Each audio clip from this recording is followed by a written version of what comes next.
வணக்கம். இது உங்கள் தாத்தா ராமசுப்பு. உலக பொதுமறை திருக்குறளை நான் புரிந்து கொண்ட மட்டில் சிறு கதைகள் மூலம் சொல்லும் முயற்சி இது. தவறிருந்தால் திருத்தவும், பிடித்திருந்தால் ஆதரவளிக்கவும். பூம்புகாரின் காலை பொழுது கடல் அலைகள் நகர எல்லையில் மோதுகின்றன. மீனவர்கள் படகுகளை இழுக்கிறார்கள். சூரியன் பொற்கிழி போல் உதிக்கிறான். அரண்மனை மண்டபம். அரசன் வீரசோழன் பொற்பிடத்தில் அமர்ந்திருக்கிறான். இடது பக்கம் மந்திரி அரவாணன் நீதிநூல் சுள்ளுடன் நிற்கிறான். வலது பக்கம் மரவாணன் வாளுடன் நிற்கிறான். அரசன் வேட்டையாட கிளம்புகிறான். காட்டின் வழியாக குதிரை மேல் செல்லும்போது முழு புதரில் சிக்கித் தவிக்கும் ஒரு மான் கண்ணில் படுகிறது. மான் காலில் இரத்தம் கொட்டுகிறது. அரசன் கீழே இறங்கி மானை காப்பாற்றலாம் என்று நினைக்கும்போது பின்னால் ஒரு சிறுமி கல்லை எடுத்து வீசுகிறாள். என் இறை அது என்று கத்துகிறாள். அரசன் திடுக்கிடுகிறான். அரசன் மீண்டும் அரண்மனை திரும்புகிறான். அவன் முகத்தில் கவலை.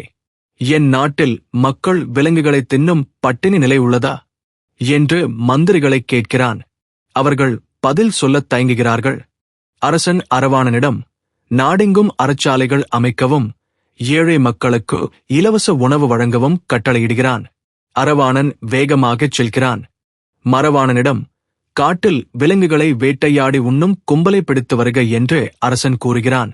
மரவாணன் வாளை உருவிக்கொண்டு புறப்படுகிறான். முதல் தோல்வி. அறச்சாலை கட்டுவதற்கான அரிசி களஞ்சியத்தின் பொறுப்பாளன் லஞ்சம் வாங்கி பாதி அரிசியை திருடிவிடுகிறான். ஏழைகள் வரிசையில் நின்றும் உணவின்றி திரும்புகின்றனர். மரவாணன் காட்டில் கும்பலை தேடுகிறான். ஆனால் காட்டுவாசிகள் முன்னெச்சரிக்கையாக குகைகளில் ஒளிந்து கொள்கிறார்கள். மழை காரணமாக கால் தடங்கள் அழிகின்றன. அவன் யாரையும் பிடிக்காமல் திரும்புகிறான். அரசன் 2 மந்திரிகளின் தோல்விச் செய்திகளையும் கேட்கிறான். அவன் கோபம் பொங்குகிறது. அறநிழுக்கா தல்லவை நீக்கி அறம் தவறாமல் தீயவற்றை அழிப்பதற்கு நானே முன்வர வேண்டும் என முடிவெடுக்கிறான். மரநிழுக்கா மானம் உடைய தரசு. அரசனுக்கு மானமே முதன்மை. வீரசோழன்தானே படைத்தலைமை ஏற்றுக்காட்டுக்கு புறப்படுகிறான். அவன் அணிந்திருந்த அரச ஆடைகளைக் களைந்து போர்க்கவசம் அணிகிறான். காட்டில் காட்டுவாசிகளின் தலைவன் வேட்டுவனை அரசன் சந்திக்கிறான். வேட்டுவன் பெரும் தோள்பட்டையும் காட்டு மிருகத்தோல் ஆடையும் அணிந்திருக்கிறான். அவன் கையில் ஒரு பெரும் கழைக்கதை உள்ளது. வேட்டுவன் சொல்கிறான், எங்கள் மூதாதையர் காலந்தொட்டு நாங்கள் காட்டில் வேட்டையாடி வாழ்ந்தோம். உங்கள் சட்டங்கள் எங்களுக்கு பொருந்தாது.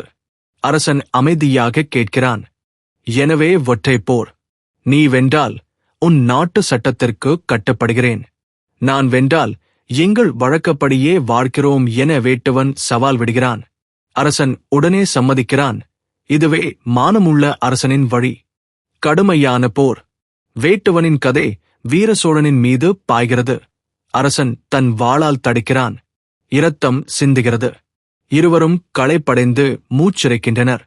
இறுதியாக அரசன் வேட்டுவனின் கையை தாக்கி கதையை கீழே விழச் செய்கிறான். வெற்றி வீரசோழனுக்கு. ஆனால் அவன் வேட்டுவனை கொல்லாமல் கையை பிடித்து தூக்குகிறான். மானம் உடைய அரசன் வெற்றியில் பணிவு காட்டுவான் என்கிறான். வேட்டுவன் சம்மதிக்கிறான். அரசே, நீங்கள் வென்றீர்கள். எங்கள் கும்பல் இனி உங்கள் நாட்டு வழிகளை பின்பற்றும்.